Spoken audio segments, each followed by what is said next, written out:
Okay. Now let us start. Now this molecular biology is a very young branch of bio. Now there was a scientist known as Warren Weaver. Warren Weaver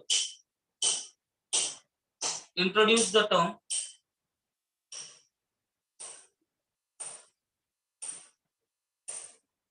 molecular biology. Okay, so Warren Weaver was the scientist who has first of all introduced the term molecular biology.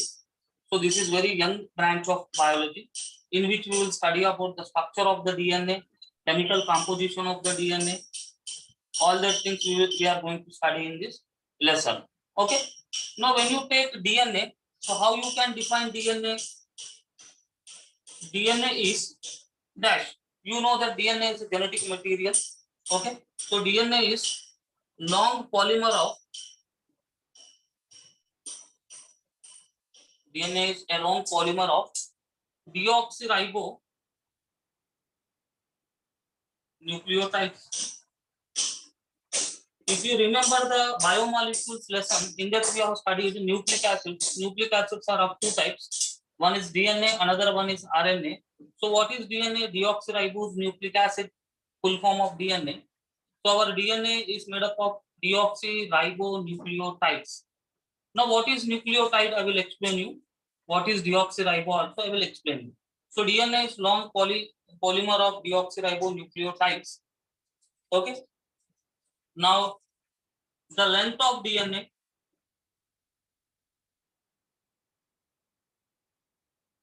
how to measure the length of the DNA? So the length of the DNA is measured in terms of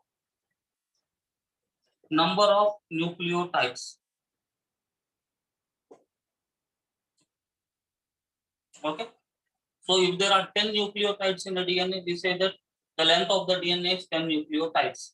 So based upon the number of nucleotides present in a DNA, we say it has the length of the DNA. So length of the DNA is defined in terms of number of nucleotides. Okay. You take screenshot.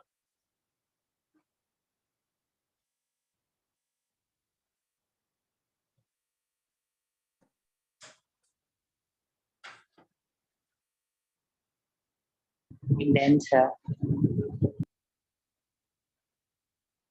Now we can also use the word base pairs to define the length of the DNA. We also use one word base pair. Base pair is nothing but pair of nucleotides. Pair of nucleotides. So two nucleotides. This is one nucleotide. This is another nucleotide. These two nucleotides is called one base pair.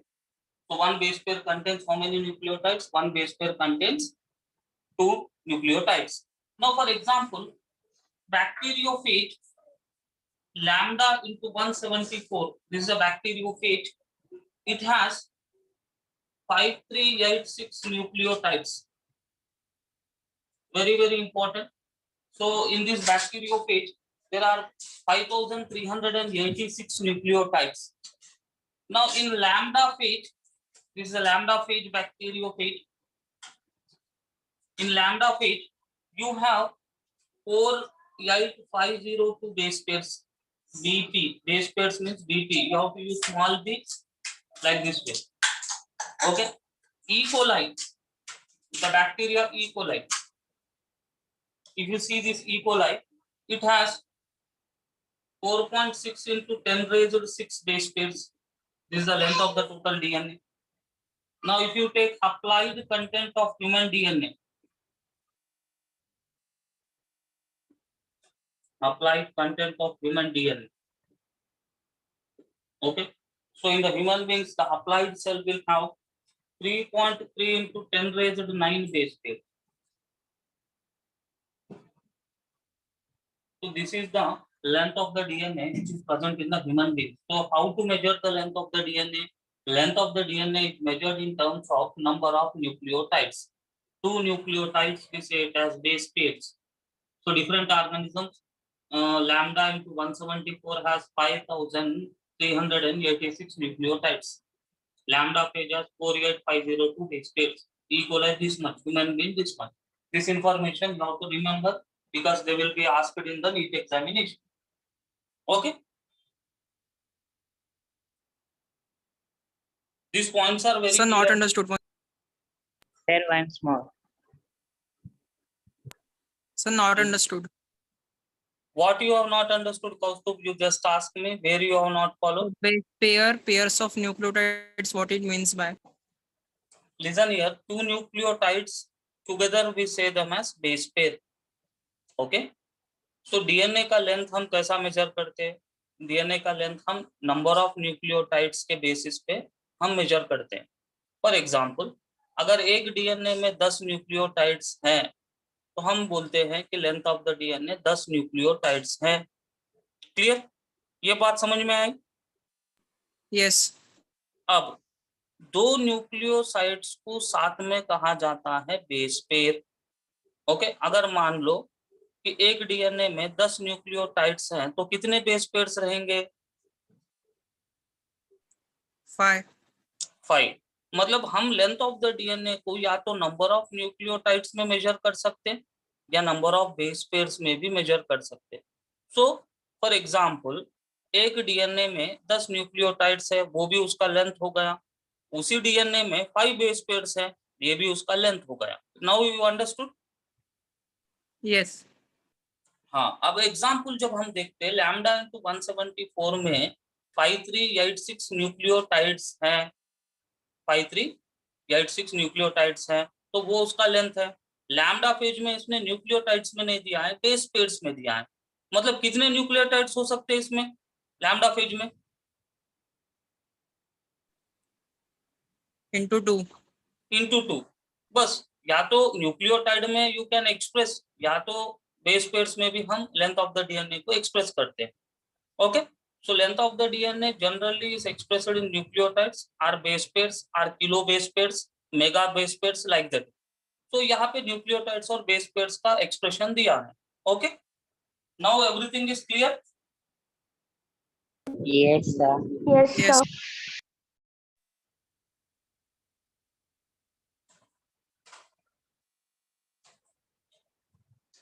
Okay. Now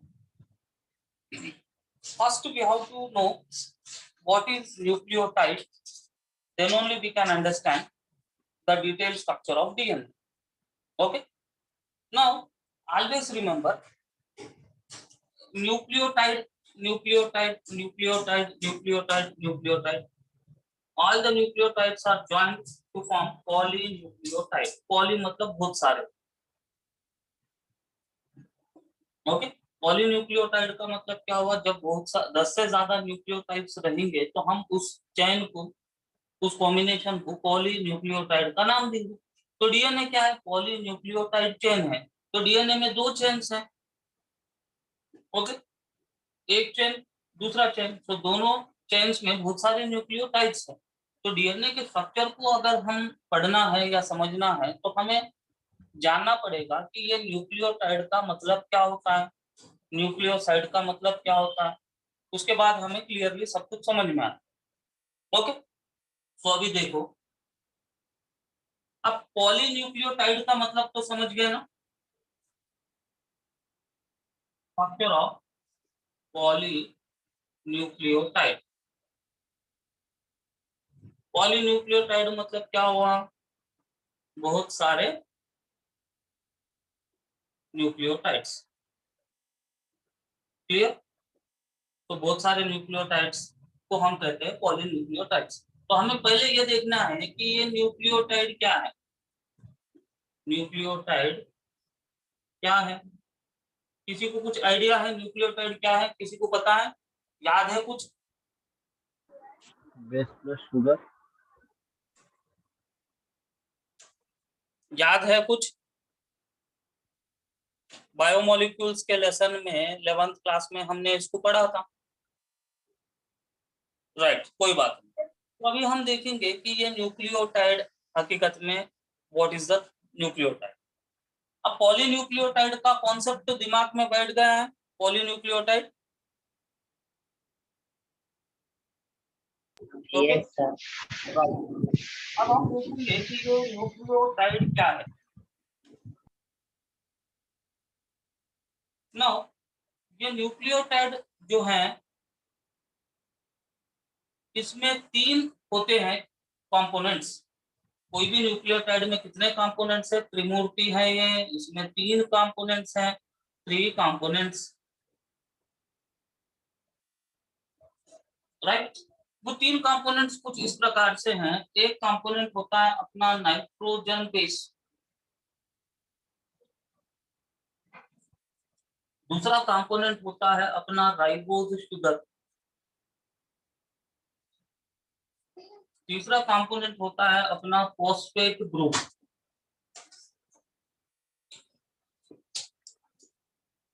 clear? Now nitrogen base और ribose sugar और phosphate group के तीनों के combination को ही कहा जाता है nucleotide, right. तो न्यूक्लियोटाइड क्या है? न्यूक्लियोटाइड में नाइट्रोजन बेस है, राइबोज शुगर है और फॉस्फेट ग्रुप है, ये तीनों को साथ में वी विल से न्यूक्लियोटाइड। अब ये जो नाइट्रोजन बेसेस हैं ये 2 टाइप्स के हैं, एक है प्यूरिन्स और दूसरा वाला है पिरिमिडिन्स। क्लियर? नाइट्रोजन बेसेस जो हैं 2 टाइप्स के हैं, एक है प्यूरिन्स, दूसरा है पिरिमिडिन्स। प्यूरिन्स में 2 नाइट्रोजन बेसेस आते हैं, ओके। एक है एडेनिन, दूसरा है guanine. Clear?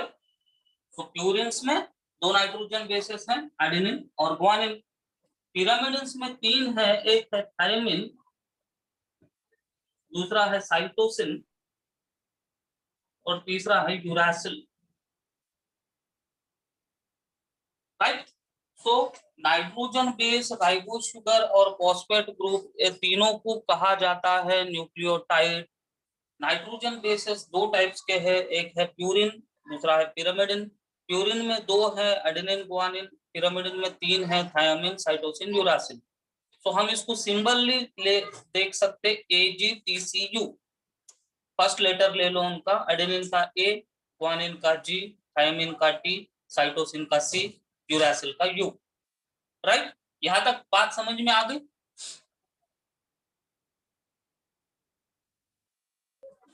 Yes sir. Right. अभी हम देखेंगे कि यह राइबोज शुगर क्या है।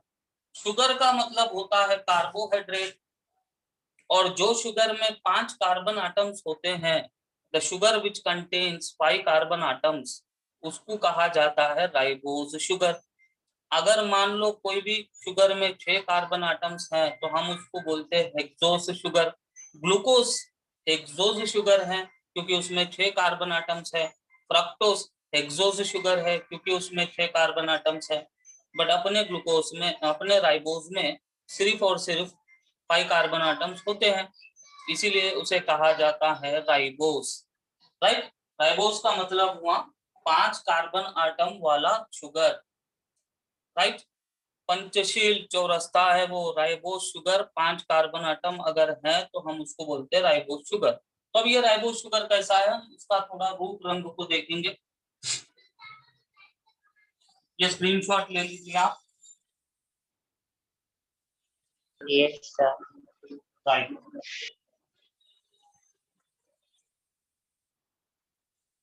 अगर कुछ कंफ्यूजन है तो don't worry, you can ask me. अब ये राइबोस शुगर जो है इसमें 5 कार्बन आटम्स है, 5 सी आई एम राइटिंग। इसका स्ट्रक्चर कुछ ऐसा होता है, ये फर्स्ट कार्बन आटम है, ये सेकंड कार्बन आटम है, ये थर्ड वाला है, ये फोर्थ वाला है, ये फिफ्थ वाला है, ठीक है। ये फिफ्थ वाला कार्बन आटम। तो it will be like this way, HOH HOH HOH O। Chemical structure से अपने को लेना देना नहीं है, for understanding I am drawing the chemical structure, right. तो इसमें 5 कार्बन आटम्स हैं। ग्रीन में टिक के मार रहा हूँ, first carbon atom, second carbon atom, third carbon atom, fourth वाला, ये है अपना फिफ्थ वाला, राइट। अपने आरएनए में ये वाला शुगर होता है राइबोज शुगर, अपने डीएनए में डीऑक्सीराइबोज शुगर होता है। डीएनए में कौन सा शुगर होता है? डीऑक्सीराइबोज।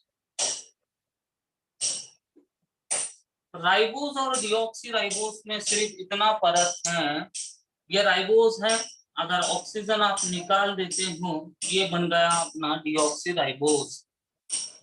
ठीक है, तो आरएनए में जो शुगर है उसमें राइबोज है, डीएनए में जो शुगर है उसमें डीऑक्सीराइबोज है। सिर्फ एक ऑक्सीजन की कमी है, सेकंड कार्बन आटम पे एक ऑक्सीजन की कमी की वजह से इसे डीऑक्सी बिना ऑक्सीजन वाला राइबोज है। क्लियर? राइबोज और डीऑक्सीराइबोज में फर्क समझ में आया? Yes, sir. राइट। तो डीऑक्सीराइबोज में और राइबोज में कितने ऑक्सीजन एटम्स की कमी है? 1 वन। कहाँ पे एक ऑक्सीजन कम है? second carbon. Second carbon. Very good, बस इतना आपको याद रखना है।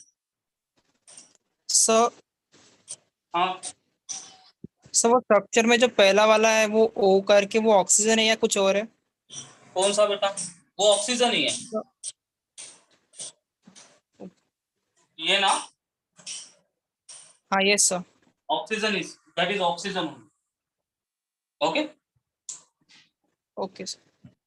सो और एक बात है, आपको स्ट्रक्चर नहीं पूछा जाएगा एग्जामिनेशन में, बट आपके इंफॉर्मेशन और आपके कॉन्सेप्ट के लिए मैं स्ट्रक्चरली आपको बता रहा हूँ।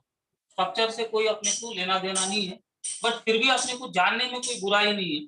तो जैसा आप 12th के केमिस्ट्री में ये सब स्ट्रक्चरली पढ़ोगे भी बायोमोलिक्यूल्स को, फिर भी यहाँ पे जितना इंफॉर्मेशन रिक्वायर्ड था मैंने बता दिया कि राइबोज और डीऑक्सीराइबोज। और एक मजे की बात है, ये याद रखना है, बहुत बार नीट में पूछा, thiamine is present, T is present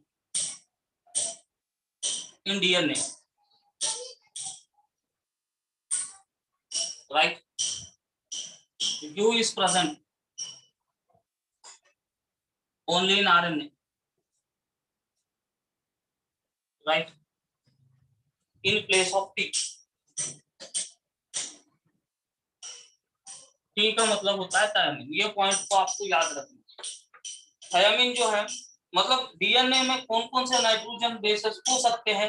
DNA में 4 नाइट्रोजन बेसेस हो सकते हैं, adenine, guanine, thymine, cytosine. Uracil DNA में कभी भी नहीं होता है। बात समझ गए?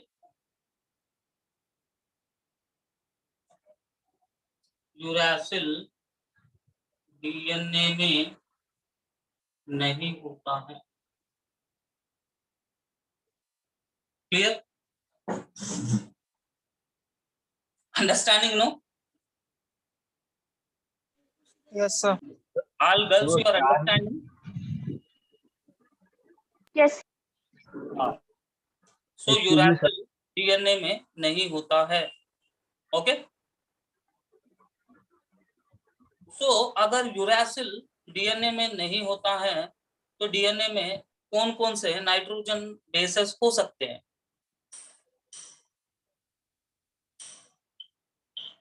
बताओ। Adenine, guanine, thymine and right, adenine, guanine, thymine and cytosine, यही नाइट्रोजन बेसेस रहेंगे अपने डीएनए में। यूरासिल नहीं होगा। ये पॉइंट समझ गए? Yes, sir. राइट। अब आरएनए में कैसा होता है देखिए, ये स्क्रीनशॉट ले लिए आप लोग।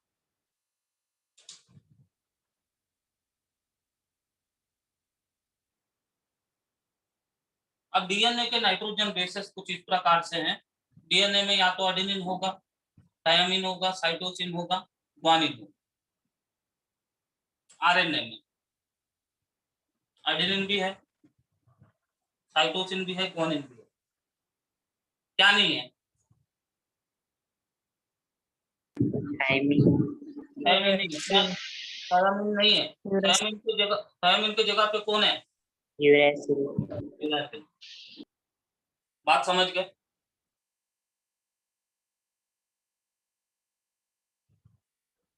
Understood the concept? Yes sir.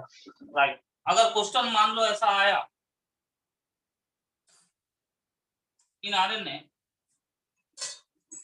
Uracil is present in place of dash, timing.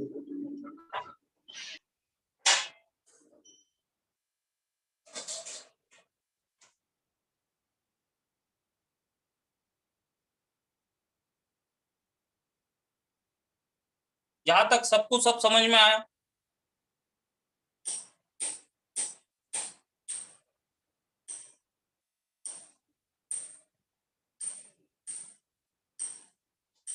Yes, Right. All girls, you understood up till this? yes, sir. Right. Should I proceed?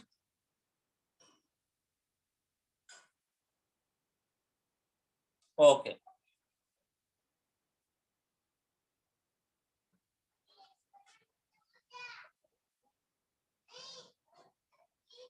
Now,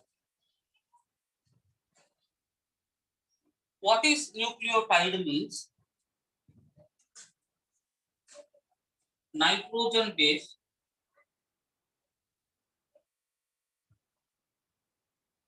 plus ribose sugar. These two combinations, we say it as nucleoside. Clear? Nitrogen base और ribose sugar दोनों अगर जुड़ के हैं तो हम उसको बोलते हैं न्यूक्लियोसाइड। तो नाइट्रोजन बेस और राइबोस शुगर ग्लाइकोसिडिक बॉन्ड से जुड़े हुए हैं। बॉन्ड का नाम याद रखना है, glycosidic bond. Nitrogen base ribose sugar से ग्लाइकोसिडिक बॉन्ड से कनेक्टेड हैं। क्लियर? और नाइट्रोजन बेस और राइबोस शुगर दोनों को साथ में भी से न्यूक्लियोसाइड।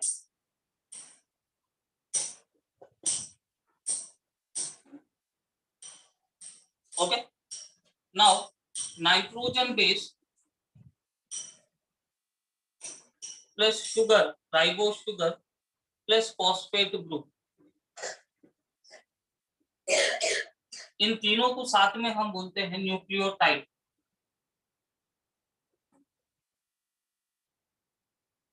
राइबोस नाइट्रोजन बेस और शुगर जो है ग्लाइकोसिडिक बॉन्ड से जुड़े हुए हैं।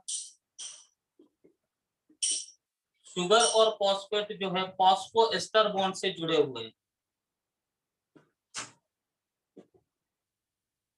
ये नाम याद रखना है आपको। क्लियर?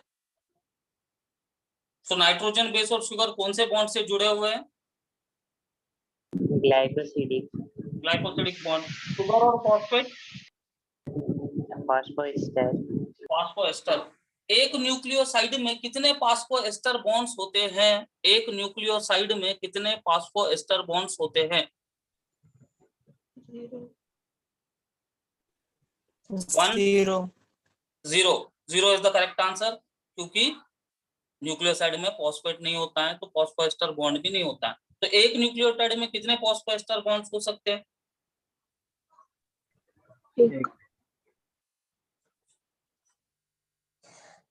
कितने?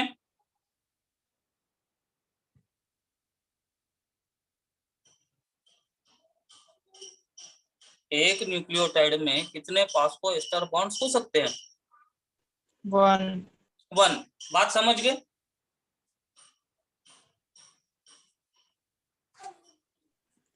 नाइट्रोजन बेस मतलब बेस। नाइट्रोजन बेस मतलब या तो एडेनिन है, या तो गुआनिन हो सकता है, या तो थायमिन, या तो यूरासिल, या तो cytosine. Okay, understood? Right. Yes.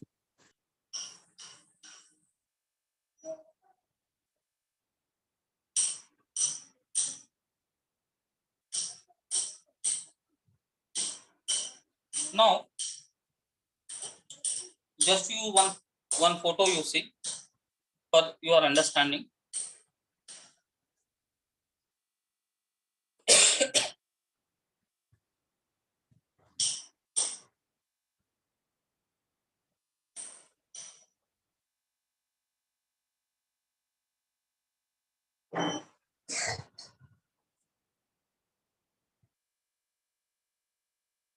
See, phosphate sugar base बराबर दिख रहा है ना diagram?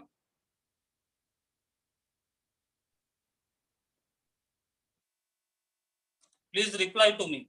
Yes, sir. Yes, sir. Yes, sir. Right. The given nucleotide is present in RNA, DNA, both none. ये जो न्यूक्लियोटाइड है ये आरएनए में है या डीएनए में है? दोनों में भी है। DNA. DNA. If it is DNA, why not in RNA? Because deoxyribose Because it doesn't have sugar oxygen. हाँ, इसमें जो शुगर है वो डीऑक्सीराइबोस शुगर है और हमें मालूम है कि डीऑक्सीराइबोस शुगर सिर्फ और सिर्फ डीएनए में होता है, आरएनए में नहीं होता है। Very good, correct answer. Second question, all please answer here, see the picture. Okay, nitrogen base is attached to dash carbon atom of the sugar.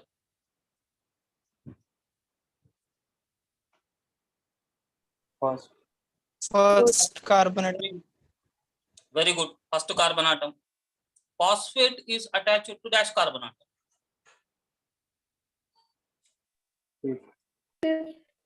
Fifth carbon atom. Absolutely perfect, correct answer. Now how the bonding is taking place, you understood clearly?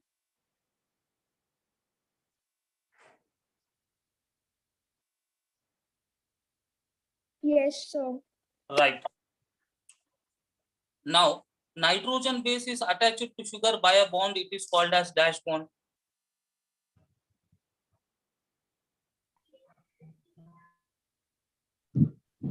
Glycosidic bond. Very good, glycosidic bond. Phosphate is attached to sugar by a dash bond. Phosphoester bond. Phosphoester bond. One nucleotide contains how many phosphoester bonds? 0. How many? 1. One. Very good. Very good. Correct. Right. Now I will show you another diagram. From that I will ask you questions. If you answer means concept is crystal clear. We need crystal clarity. Others, please, you answer your answers.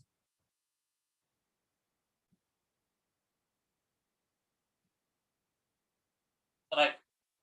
The given diagram shows how many nucleotides.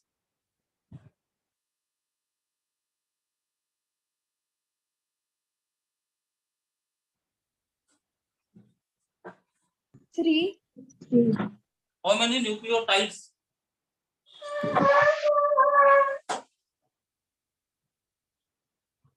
कितने हैं? 2. दो है, तीन है, कितने हैं? 3. तीन nucleotides. Very good. Very good. Very good. So in the given nucleotide, how many phosphoester bonds are there? 2. 2. Very good. 2 है, 3 है?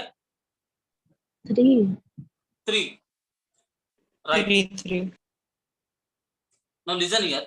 One nucleotide is joined to one nucleotide is joined to another nucleotide by dash bond. If you see the diagram, you can answer it. Phosphodiester. One nucleotide is bound to another nucleotide by phosphodiester bond. Okay? Understood?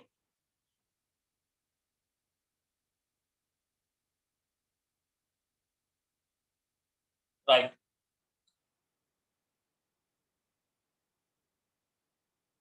You make a note of it.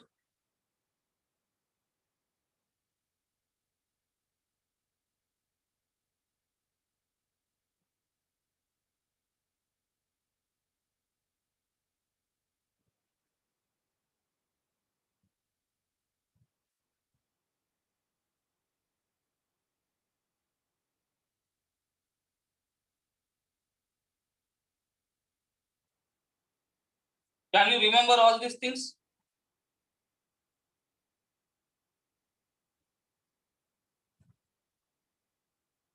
Can you remember all these things? Yes, sir. Right.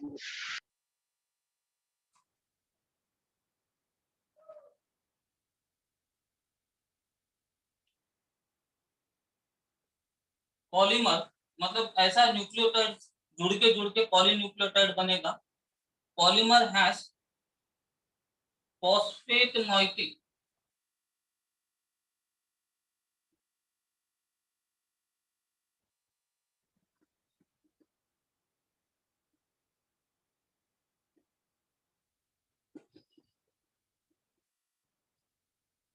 Okay.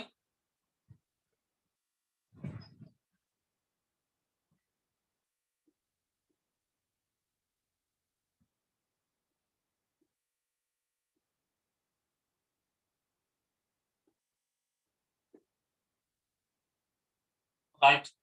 तो जब हम कोई भी nucleotide को polynucleotide chain को देखते हैं तो एक एंड पे फॉस्फोरस एटम फ्री रहेगा, फॉस्फेट moiety मतलब फॉस्फेट ग्रुप जो है फ्री रहेगा, दूसरे तरफ हाइड्रोक्सिलिक ग्रुप जो है फ्री रहेगा.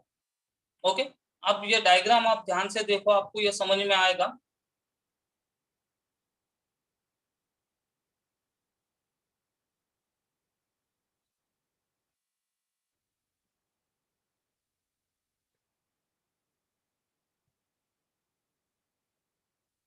राइट. ये अपना न्यूक्लियोटाइड है, इसमें 3 न्यूक्लियोटाइड्स हैं. तो यहाँ पे आप देखो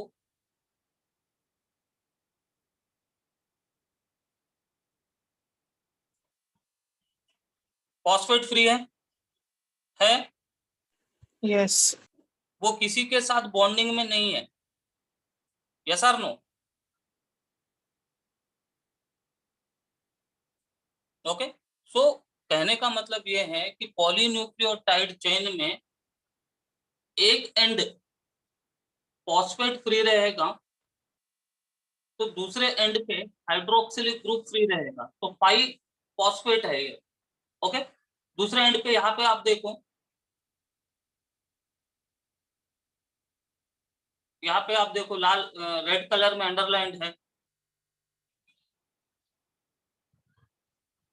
you are able to C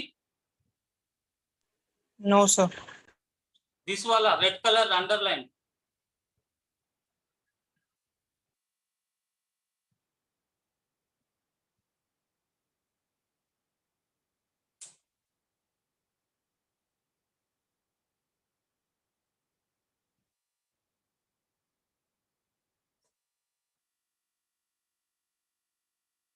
Okay, so that is known as what? 3' end.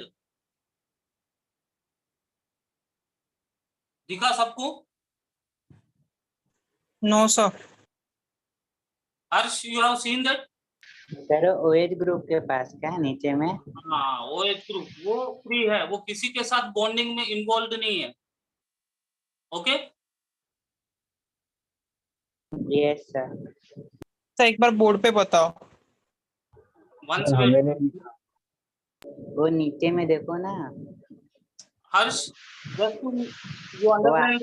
ना OH ग्रुप.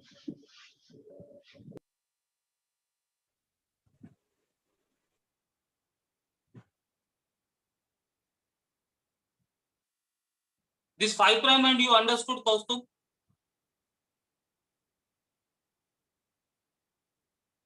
सर व्हाट आप सर? मार्किंग कर दो सर. हाँ. मार्किंग कर दो, इनको दिख जाएगा. हाँ, एक्चुअली यहाँ पे नीचे की तरफ मार्किंग नहीं हो रहा है. That's why I'm unable to mark.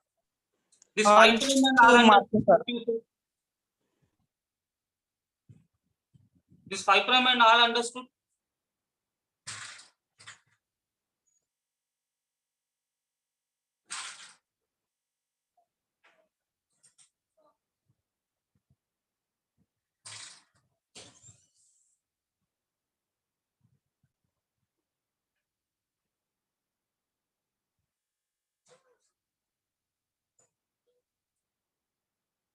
Sajal, yes sir. पाइपरमेंट वाला समझ में आया? हाँ सर। Vaishnavi, Yes, sir. all why you are not responding anything? Why? Because if you not respond, I can't understand, no, whether you have understood or not. Sir एक बार board पे बताओ ना फ्री डायग्राम से। Wait 1 minute, Kaustubh, I have to cross check all, no? I will explain, don't worry. जब तक तुझे समाधान नहीं होता, जब तक मैं टॉपिक आगे नहीं बढ़ाऊंगा, थोड़ा वेट कर। Manmeet, okay sir. Yes, sir. you understood that? Yes. Right. Now let me show you on the board.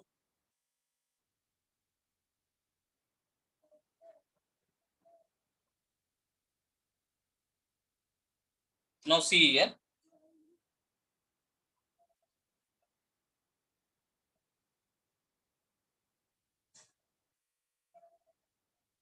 Now this is our ribose sugar, deoxyribose sugar. Okay.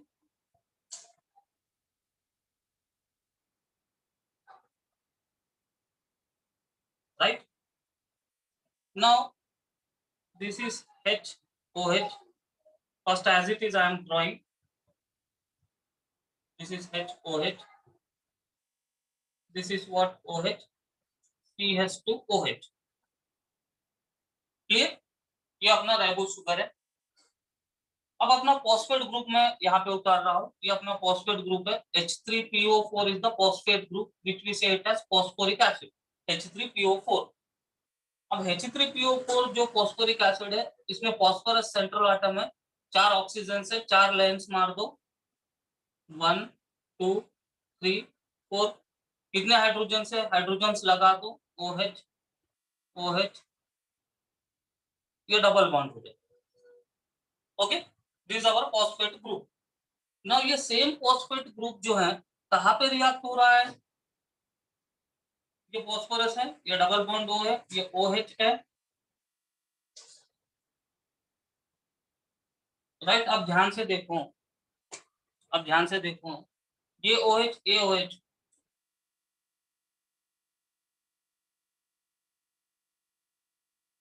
यहाँ पे से पानी निकल गया। Right, water is eliminated. अब ये क्या होगा? यहाँ पे अभी अपना बेस भी है, base, sugar, acid. We are saying nucleotide. ठीक है, न्यूक्लियोटाइड का कॉन्सेप्ट हमें समझ में आ गया। यहाँ पे वाटर निकल रहा है और ये बेस और ये जब रिएक्ट होते हैं, यहाँ पे भी वाटर मॉलिक्यूल का एलिमिनेशन होता है। ये अपना न्यूक्लियोटाइड है। तो जब एक न्यूक्लियोटाइड बनता है तो एक ग्लाइकोसिडिक बॉन्ड भी बन रहा है और एक फॉस्फोएस्टर बॉन्ड भी बन रहा है। Okay, so when one nucleotide is formed, one glycosidic bond is formed and one phosphoester bond is also formed. So when glycosidic bond is formed, water is released. When ester bond is formed, water is released. बात यहाँ तक clear है?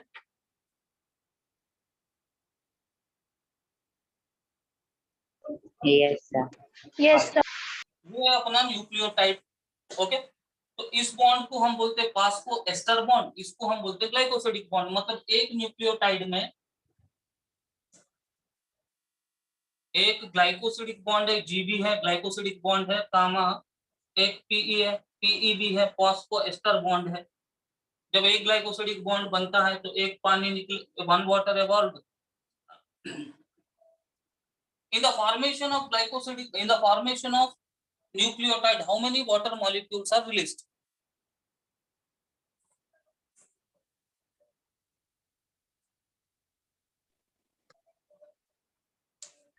Two.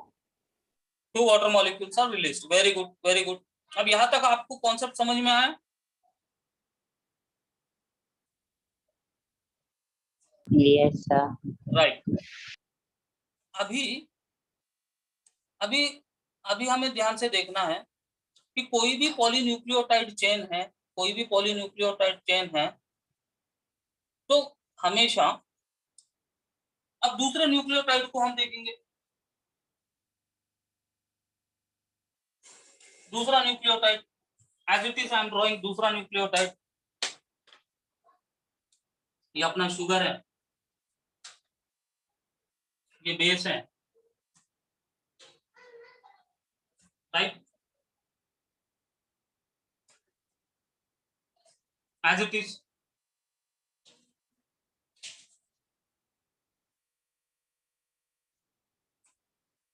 Right, अब दूसरे nucleotide में क्या है, हमें मालूम है कि दूसरे न्यूक्लियोटाइड में भी सेम कॉम्बिनेशन है, same combination I am drawing here, same combination कैसे बनेगा, ये P रहेगा, ये OH रहेगा, ये भी OH रहेगा, या डबल बॉन्ड O रहेगा, बट यहाँ पे O था क्योंकि वाटर मॉलिक्यूल का रिलीज होने के बाद how it will be, it will be O, बराबर, this is correct, is it correct, yes Yes, sir. Right. अब एक न्यूक्लियोटाइड ये है, मैं इसको पहले बॉक्स में डाल दे रहा हूँ, ये एक न्यूक्लियोटाइड है अपना, ये अपना दूसरा न्यूक्लियोटाइड है। हम अब एक न्यूक्लियोटाइड दूसरे न्यूक्लियोटाइड से कैसे जुड़ रहा है अभी बताता हूँ, देखिए आप,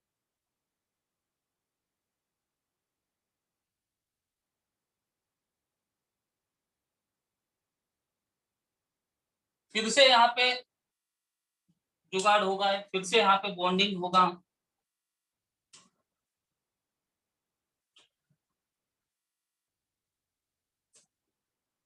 फिर से यहाँ पे वाटर निकलेगा।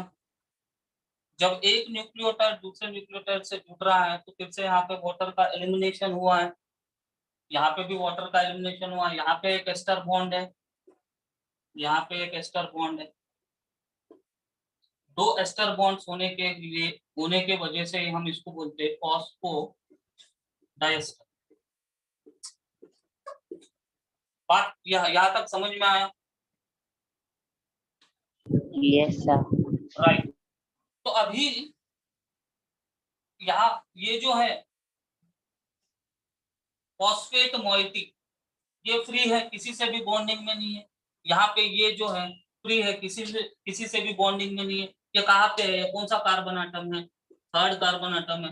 ये कौन सा कार्बन आटम है, ये कनेक्शन, ये फिफ्थ कार्बन आटम है। तो हम बोलते हैं कि पॉलीन्यूक्लियोटाइड चेन में जहाँ पे फॉस्फोरस फ्री होता है वो 5 प्राइम एंड है, और जहाँ पे OH ग्रुप फ्री होता है उसको हम बोलते हैं 3 प्राइम एंड। अभी समझ में आया? Yes. Kaustubh, now you understood? Yes right, सभी को ये समझ में आया? Yes, sir. राइट। तो अभी देखो, अब ध्यान से देखो, ये बहुत कॉन्सेप्ट इंपॉर्टेंट कॉन्सेप्ट है। वेरी गुड कौस्तुभ। कौस्तुभ अगर उतना नहीं पूछता था तो शायद मैं बोर्ड पे नहीं बताता था। It's very good, I appreciate you for that. Now अभी मान लो ये अपना डीएनए है, डीएनए में दो चेन्स होते हैं, एक चेन एक स्ट्रैंड, ये दूसरा स्ट्रैंड है। और हमने पढ़ा था कि एक स्ट्रैंड जो है 5 प्राइम टू 3 प्राइम डायरेक्शन में जाएगा, तो दूसरा स्ट्रैंड जो है 3 प्राइम टू 5 प्राइम डायरेक्शन में जाएगा। मतलब दो स्ट्रैंड्स ऑफ डीएनए जो है एंटी पैरेलल हैं, एंटी पैरेलल हैं। एंटी पैरेलल का मतलब हुआ ये 5 प्राइम या 3 प्राइम, तो ये 3 प्राइम या 5 प्राइम। तो यहाँ पे क्या फ्री है और यहाँ पे क्या फ्री है, बताओ? water release. यहाँ पे फॉस्फेट फ्री है, यहाँ पे OH वाला, यहाँ पे OH है, तो यहाँ पे फॉस्फेट। क्लियर? Yes, sir. तो this is the proof. चलो next, if this is clear then I will proceed.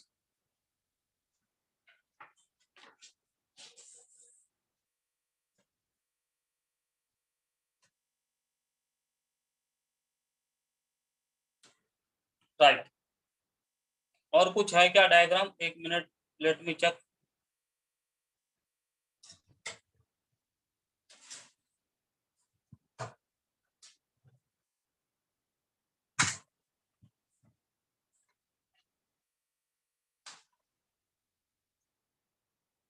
अब देखो ये अपना हकीकत का डीएनए है। एक 5 प्राइम ऊपर, इधर देखो आप, 5 प्राइम दिख रहा है? Yes, sir. एक स्टैंड 5 प्राइम में है, 5 to 3 है, तो दूसरा स्टैंड आप देखो कैसा है, अपोजिट है, 3 to 5 है। Yes, Yes.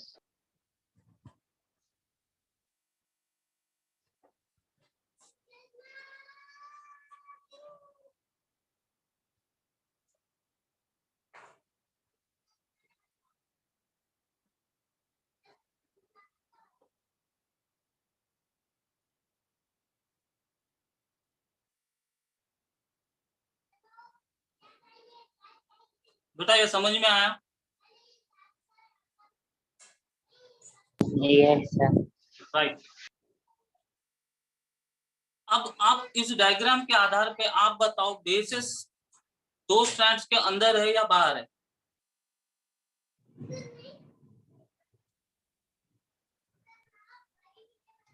Under. बेसिस जो है अंदर है, शुगर और फॉस्फेट जो है बाहर है। Okay, right. Yes. अब देखो और एक बात, मान लो ये मेरा डीएनए है, इसमें दो स्ट्रैंड्स है। अब एक स्ट्रैंड कुछ ऐसा है, फॉस्फोरस है, शुगर है, फॉस्फोरस है, शुगर है, ठीक है। दूसरा स्ट्रैंड भी ऐसा है, फॉस्फेट है, शुगर है, फॉस्फेट है, शुगर है, ठीक है, राइट। अब ये दो स्ट्रैंड्स जोड़ के रखने वाला क्या है, दो स्ट्रैंड्स के बीच में यहाँ पे एडेनिन है, यहाँ पे ग्वानिन है, यहाँ पे फिर से मेरा एडेनिन है। एडेनिन जो बेस पेयर, ये बेस पेयरिंग याद रखो ATGC। एडेनिन हमेशा थायमिन से शादी करेगा, ग्वानिन हमेशा साइटोसिन से शादी करेगा। बात समझ में आ रहा है ना? एडेनिन हमेशा थायमिन से शादी करेगा, ग्वानिन हमेशा साइटोसिन से शादी करेगा। एडेनिन जो है मंगलसूत्र बांधते वक्त दो ही घाट मारेगा, मतलब एडेनिन और थायमिन के बीच में दो हाइड्रोजन बॉन्ड्स होते हैं और ग्वानिन और साइटोसिन के बीच में तीन हाइड्रोजन बॉन्ड्स होते हैं। तो यहाँ पे एडेनिन है तो यहाँ पे क्या होना चाहिए, यहाँ पे थायमिन होना चाहिए। यहाँ पे ग्वानिन है तो यहाँ पे साइटोसिन है, यहाँ पे एडेनिन है, यहाँ पे थायमिन, राइट। तो ए और टी दो हाइड्रोजन बॉन्ड्स रहेंगे, तीन हाइड्रोजन बॉन्ड्स रहेंगे, दो हाइड्रोजन बॉन्ड्स रहेंगे। ये अपना डीएनए है। हाइड्रोजन बॉन्डिंग होने के वजह से ही दो स्ट्रैंड जो है स्टेबलाइज्ड है। अगर हाइड्रोजन बॉन्डिंग नहीं है, अब डीएनए कई का डबल हेलिकल, ये इधर जाएगा, ये उधर जाएगा। अभी समझ गए पॉइंट टू? Yes, sir. सभी को ये क्रिस्टल क्लियरली समझ में आया? Yes, sir. राइट। तो अभी क्वेश्चन ये है कि दो स्ट्रैंड्स ऑफ डीएनए जुड़े किस लिए स्टेबल है?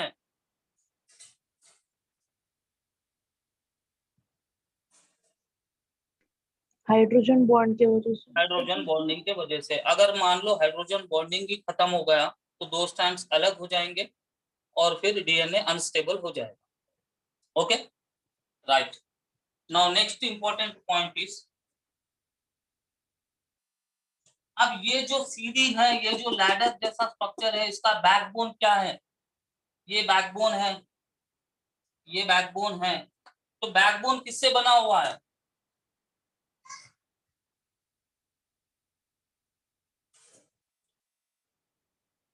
The backbone of polynucleotide is made of sugar and phosphate. Backbone of polynucleotide is made up of sugar and phosphate and bases project it. This is a very notable thing. Screenshot ले लो as it is.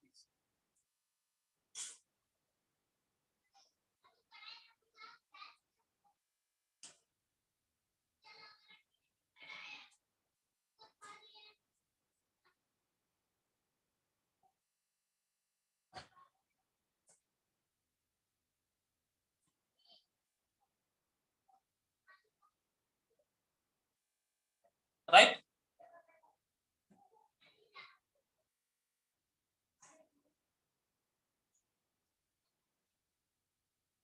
Now अभी जो मैंने यहाँ पे diagram बनाया है, क्या आप बता सकते हो कि इसमें कितने न्यूक्लियोटाइड्स है?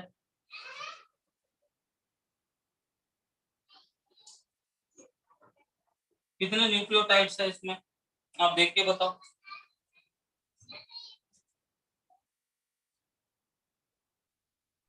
एक स्टैंड का बताओ, चलो एक स्टैंड का।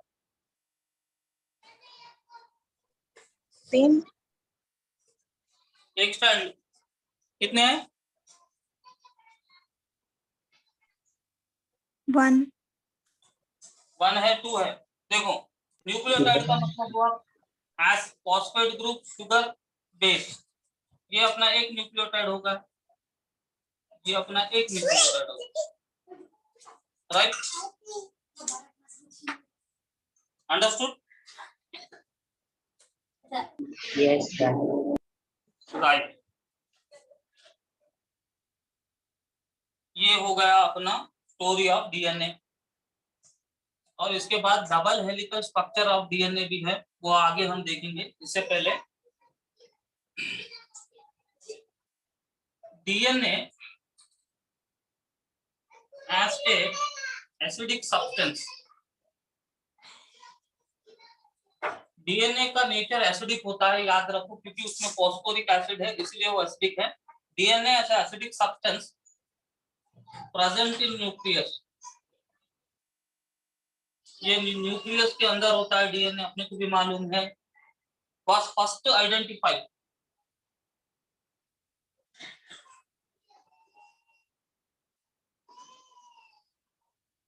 by Miescher. मिशर एक साइंटिस्ट है जिसने सबसे पहले डीएनए एसिडिक होता है और वो न्यूक्लियस में होता है, ऐसा उसने नाम दिया।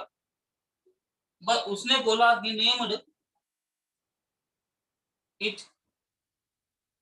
Nuclein, he named it as what? Nuclein. The term nucleic acid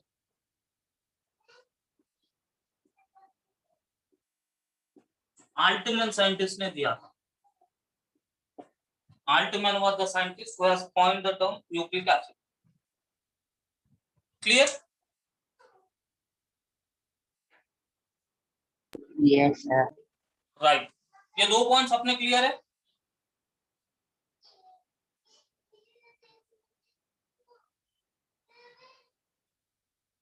बताते जाओ। हाँ या ना?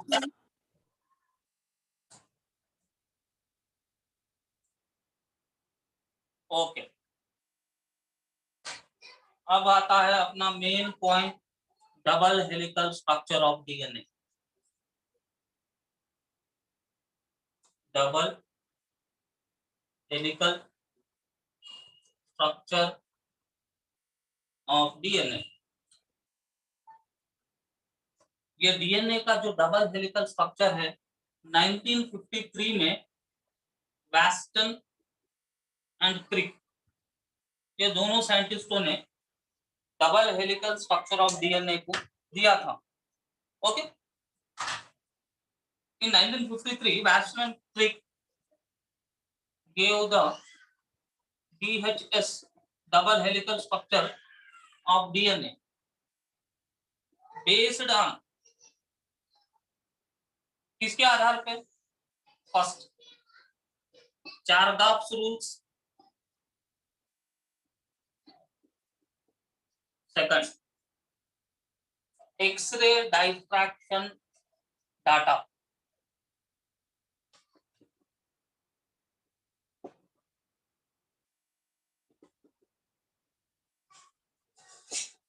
given by two scientists, Wilkins and Franklin.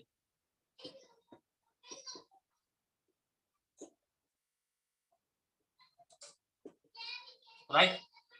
तो ये वेस्टन एंड क्रिक, क्रिक जो है रिसेंटली 2009-10 में उसका डेथ हुआ था, 100 साल जिया उसने, क्रिक ने। तो ये वेस्टन एंड क्रिक 1953 में double helical of structure of DNA को दुनिया को बताया। ये double helical of structure of DNA इन्होंने चारगाफ रूल्स और x-ray diffraction data given by Wilkins and Franklin के आधार पे इन्होंने double helical structure of DNA को प्रपोज किया था। ये विल्किन और फ्रैंकलिन दोनों साइंटिस्टों ने डीएनए का एक्सरे लिया था। हमें मालूम है कि हम किसी भी चीज का एक्सरे लेते हैं तो उसका थोड़ा बहुत स्ट्रक्चर हम अंदाजा लगा सकते हैं। यस और नो?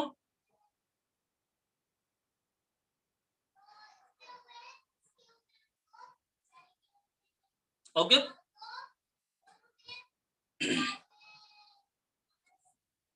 आप है यहीं पे connected? Yes sir. Yes, sir. तो पूरी बात एक ही है कि वैक्यूलर क्लिक में डीएनए का स्ट्रक्चर ऐसा होता है, उन डबल हेलिकल होता है, सीडी जैसा होता है। वैक्यूलर क्लिक ने सबसे पहले बताया। How they said based on two things, one is Chargaff rule, second is x-ray. किसका एक्सरे? डीएनए का एक्सरे। डीएनए का एक्सरे किसने लिया था? विल्किन और फ्रैंकलिन दोनों साइंटिस्टों ने डीएनए का एक्सरे लिया। एक्सरे को जब हम देखते हैं तो स्ट्रक्चर का अंदाजा हमें होता है। तो वैक्यूलर क्लिक ने एक्सरे देखा था डीएनए का, तो उनको थोड़ा बहुत डीएनए ऐसा हो सकता है, ऐसा फीलिंग आया। उसके बाद चारगाफ के रूल्स भी हैं, ये दोनों के आधार पे उन्होंने डीएनए का स्ट्रक्चर दिया। डीएनए का स्ट्रक्चर देने के वजह से उन्हें नोबेल प्राइज भी मिला, जो कि बहुत महत्वपूर्ण प्राइज होता है साइंटिफिक दुनिया में। जैसा ऑस्कार है फिल्मी दुनिया में, नोबेल भी है साइंटिफिक दुनिया में। सो इनको नोबेल प्राइज भी दिया गया था। अब एक्सरे डाइफ्रैक्शन क्या है? ये तो सिंपल है, डीएनए का एक्सरे। चलो डीएनए का एक्सरे वैक्यूलर क्लिक ने देख लिया। अभी हमें देखना है कि ये चारगाफ के रूल्स क्या है, ये बहुत इंपॉर्टेंट है। चारगाफ के नियम, चारगाफ के rules. Now let us see what are Chargaff rules as it is. आपको उसको याद रखना है, बायहार्ट करना है, मेमोराइज करना है चारगाफ के नियम को। Should I continue? भारी तो नहीं हो रहा है ना? No, sir. Right, take the screenshot.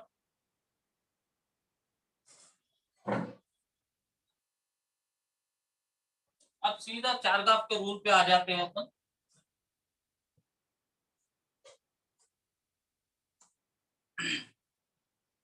उसका रूल नंबर 1 था, amount of purines equal to amount of pyramids. तो अभी आपको मालूम है प्यूरिन्स क्या है, पिरामिड्स क्या है। एडेनिन ग्वानिन जो है प्यूरिन्स है, थायमिन साइटोसिन यूरासिल जो है पिरामिड्स है।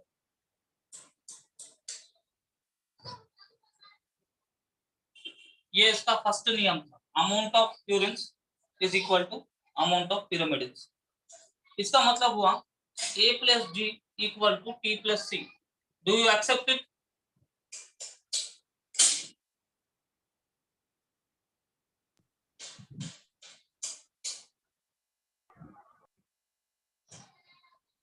एडेनिन और ग्वानिन क्या है? प्यूरिन्स है। थायमिन और साइटोसिन क्या है? पिरामिड्स है। यहाँ पे यूरासिल क्यों नहीं ले रहे? क्योंकि हम डीएनए को पढ़ रहे हैं, तो डीएनए में यूरासिल का कोई सवाल नहीं उठता है। ओके, ये उसका फर्स्ट नियम था, amount of purines equal to amount of pyramids. अगर प्यूरिन्स 50 किलो है तो पिरामिड्स कितने किलो रहेंगे?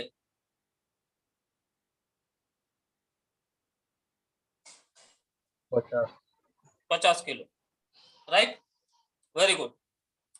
ये अपना चारगाफ का फर्स्ट रूल था। वो बोल रहा है कि अगर 50 किलो प्यूरिन्स है तो 50 किलो पिरामिडिन भी रहेगा। सीधी बात, amount of purines equal to amount of pyrimidines. Mathematically A plus G equal to T plus C। First rule is clear? Yes, sir. Right. आप लोग इम्यूनिटी को मत बढ़ाओ, थोड़ा आंसर देते जाओ, ये बहुत इंपॉर्टेंट टॉपिक्स हैं। ओके, अब सभी को ऐसा नहीं कि सभी को नेटवर्क इशू नहीं है। कुछ लोग होना भूल के मतलब हेजिटेट हो रहे हैं, शर्मा होना, घबराना नहीं है। सेकंड उसका रूल ये था, A equal to P and G equal to C। अगर एडेनिन 2 किलो है तो थायमिन भी 2 किलो रहेगा, ग्वानिन अगर 2 किलो है तो साइटोसिन भी 2 किलो रहेगा। A by T equal to G/C equal to कितना होता बताओ?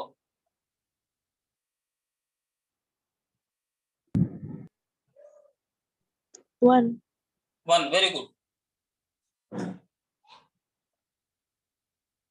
ये उसका सेकंड रूल था, मतलब एडेनिन 20 किलो है, थायामिन भी 20 किलो ही होगा, A/T मतलब 20/20 1 होगा। ये उसका सेकंड रूल था। क्लियर? थर्ड रूल उसका ये था A+C इक्वल टू G+T, ये उसका थर्ड रूल था। Okay,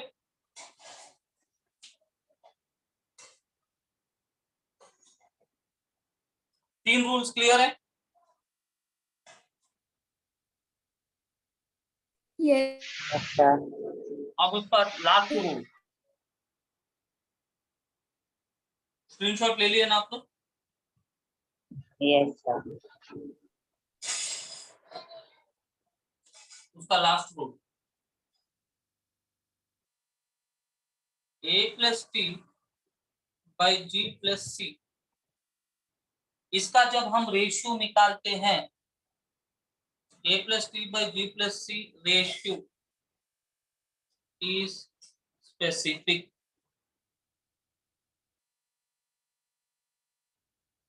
for a species. Okay, and varies with species. For example, Mangifera indica,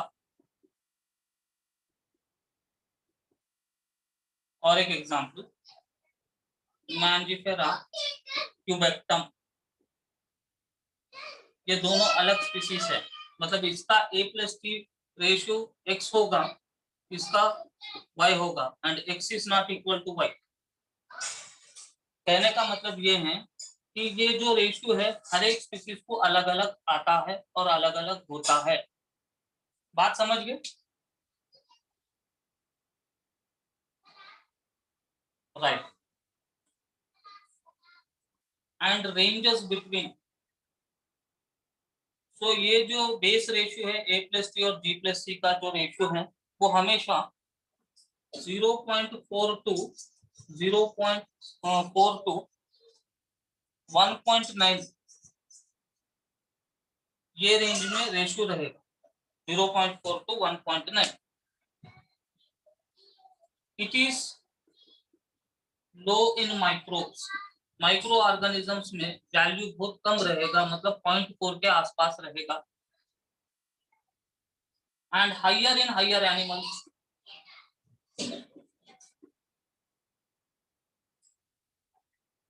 and higher in higher animals.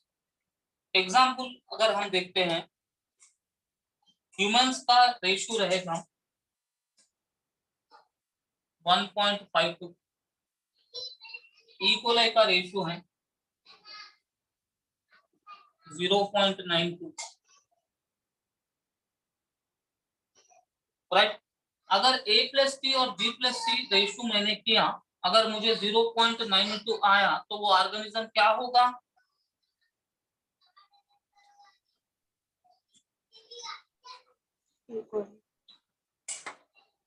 बताओ अभी। A+T और G+C का रेशियो अगर 0.92 आया तो वो ऑर्गेनिज्म क्या होगा? वो ऑर्गेनिज्म इकोलाई होगा, बैक्टीरिया इकोलाई होगा। अब इकोलाई का वैल्यू 0.92 है तो दूसरे बैक्टीरिया का वैल्यू 0.92 नहीं होगा, या तो कम या तो ज्यादा होगा।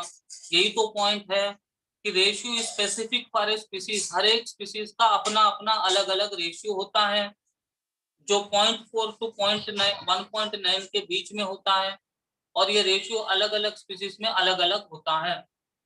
क्लियर? अंडरस्टूड? यहां तक समझ गए? राइट। अभी एक मॉडल प्रॉब्लम देता हूं, अभी देखो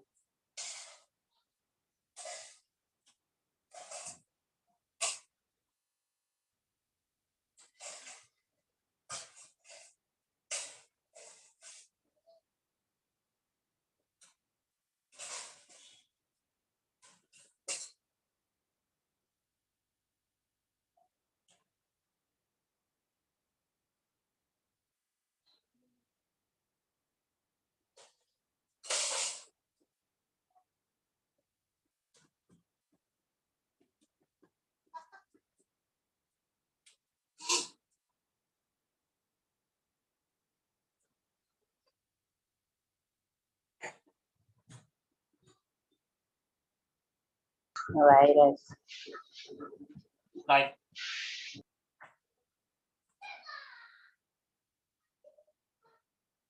Now ये चार्गाफ रूल का बहुत इंपॉर्टेंट कैरेक्टरिस्टिक फीचर क्या है? It is used to identify DNA from a particular source.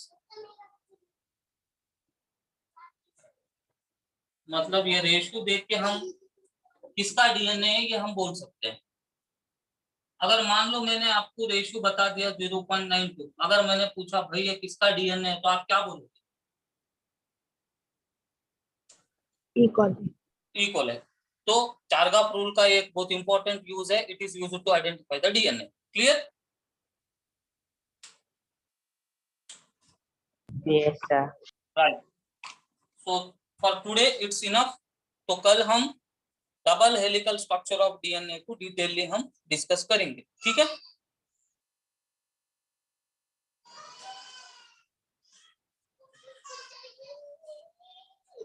Okay then, I am ending the session.